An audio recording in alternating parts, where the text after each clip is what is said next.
Bonjour, bonsoir à toute la jeunesse consciente africaine, où que vous soyez dans le monde, dans les quatre coins du monde. La pandémie Corona continue à nous protéger partout, là où on se trouve. Nous ne cessons jamais de vous dire merci et d'exprimer ce message d'amour, de solidarité et de remerciement à l'égard de la jeunesse consciente qui chaque jour participe à l'éveil des consciences endormies. Mes chers frères et sœurs, au-delà de l'éveil de conscience, il y a une phase très importante, celle du rassemblement, de la solidarité, de l'union de l'ensemble des mouvements panafricanistes, assorti d'un plan avec des échéanciers pour le changement de l'Afrique, pour l'émergence africaine. Oui, nous faisons des vidéos, nous parlons beaucoup, nous écrivons des livres pour réveiller les consciences endormies, mais au-delà de ça, il faut de l'action. L'action sur le terrain, et c'est ça qui va payer le plus. La jeunesse consciente a besoin de solidarité, d'une organisation africaine digne de ce nom, avec des plans, des objectifs très précis, assortis d'échéanciers très précis. Chaque pays africain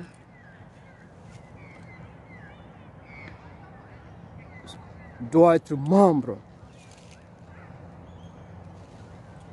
d'un tel rassemblement pour pouvoir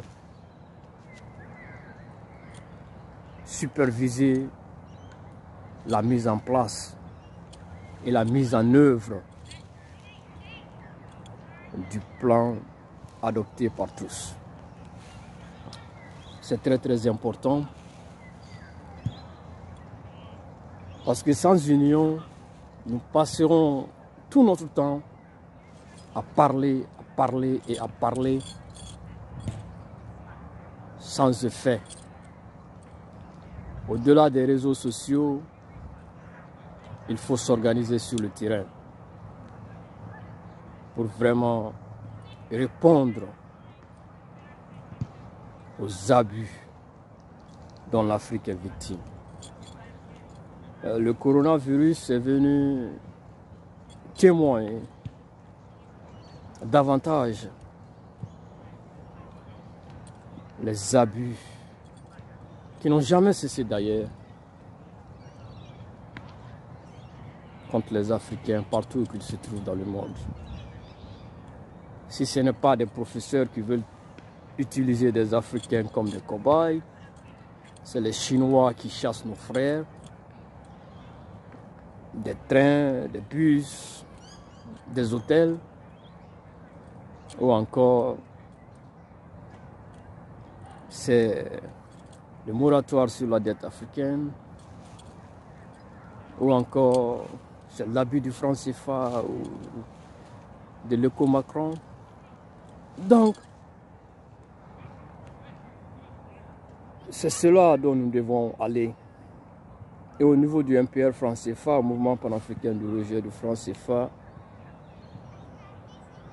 nous avons toujours appelé à l'union. Car nous savons que seule la solidarité et la sincérité dans la lutte permettront à l'Afrique de vaincre. Éparpillés dans nos différentes chapelles, on n'ira pas loin. Et nous devons vraiment apprendre de l'échec de nos pères fondateurs de l'unité africaine, de l'OUA. Fait Modibo Keïta, fait Sékou Touré, fait Kwame Nkrumah, pour ne citer que ceux-là. Ils n'ont pas eu le soutien nécessaire pour pouvoir mettre l'Afrique sur orbite. Les petites querelles intestines doivent aller au cimetière. Seule l'Afrique doit compter. Comme j'aime toujours le dire, défendons l'Afrique. Défendons l'Afrique par tous les moyens possibles. Et si cela devait causer l'apocalypse, nous mourrons avec dignité. Et je pense sincèrement qu'à ce niveau que nous sommes arrivés, nous devons réellement prendre nos responsabilités, avoir une organisation digne de ce nom, un réseau, s'il faut le dire, avec des coordinations partout dans chaque pays africain, que ce soit francophone, anglophone, lusophone, whatever, qui sera là pour suivre les actions jour par jour, mois par mois, an par an. Ce travail ne se fera pas sans l'appui de la société civile consciente, sans l'appui des entrepreneurs africains, sans l'appui des intellectuels conscients africains. Car là aussi, il faut préciser, tous les intellectuels africains ne sont pas pour l'unité africaine, ne sont pas pour l'émergence africaine. Ils sont plutôt là pour l'émergence de leur personnalité, pour l'émergence de leur poche. Et nous savons qui ils sont. Donc, un grand ensemble. Nous avons besoin d'un grand ensemble pour vraiment répondre dignement de l'Afrique sur la scène internationale. Autrement, nous passerons tout notre temps à parler, à faire des vidéos, mais rien de concret ne sortira de tout ça. Donc ce message, il est là. Nous sommes ouverts à tout le monde, à tous les regroupements, à toutes les organisations panafricanistes pour changer les choses.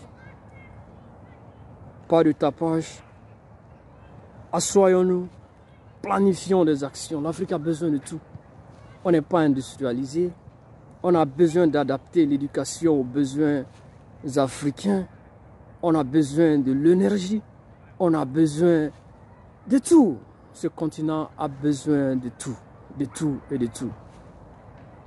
Trop de dépendance. L'Afrique dépend de l'extérieur à un rythme exponentiel.